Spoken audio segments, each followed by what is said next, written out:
what should we as business owners be looking for, and what are we missing to see that we have a churn problem? I actually think it's excellent that you have such a rich feedback mechanism right in place with word of mouth. It's extremely powerful everywhere. And word of mouth can also mean like one-on-one, like we're talking now, but also on social media. That is also word of mouth marketing. Becomes really important to listen for two things: the stuff you're doing right and the stuff you're not doing right. Because there's opportunities in both.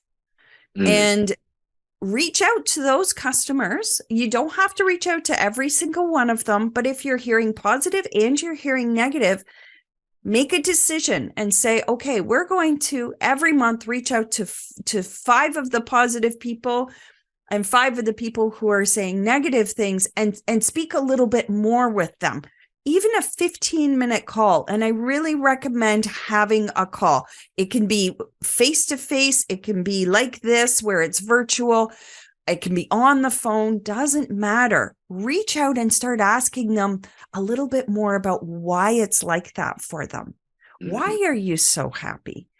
Why are you so upset? And what you're going to find is there's going to be some very key demographic differences between the two. And not only demographic, but mindset differences. Your happy customers are thinking and doing things very differently than your unhappy ones. And it doesn't take a ton of data to figure this out. You'll start seeing that big gap between the two really quickly. We're a professional services firm. We do focus on research. We typically start with 20 interviews. Okay, I know that sounds like a lot. You don't have to do them all at once, but if you even commit to doing 5 a month for 15, 20 minutes, that's it. 1 a week. You will and record it and look for those differences. Those differences become opportunities, because now you can take those unhappy people and start figuring out how you can, maybe make them to satisfied so they stay a little longer, instead of, I was deciding to leave, now maybe I'll stay. And then once you get a bigger bulk of people who are wanting to stay, then you can move them up to being happier customers. And it really is just conversations. Talk to them.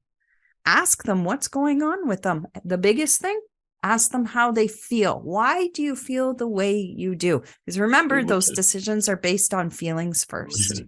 That is powerful. That is really, really powerful. And I think to emphasize and amplify your point too, Anita, customers, the average loyal customer is, according to research, is worth up to 10 times their first purchase. So if we don't get to the point of creating the loyal customer, we miss out on up to 10 times their first purchase.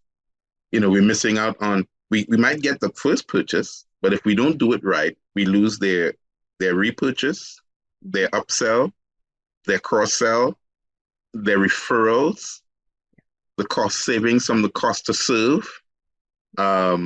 We lose the flow-through revenue from the cost to serve, as well as the flow-through revenue from lower customer acquisition costs. Yep. And we lose that over the course of the number of years that they stay with us. So it's mind-blowing, and my paws are raised, because I can see how the Apples and the Disneys and the Southwests of the world keep sustaining this growth, because they focus on making sure their customers become loyal. They do what you're doing. They follow up with those who are happy to find out why. They promote that.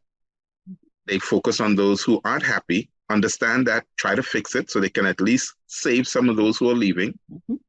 Because those who are upset tend to tell 9 to 15 other customers they are unhappy. So there's a revenue reason both ways, to listen and to fix.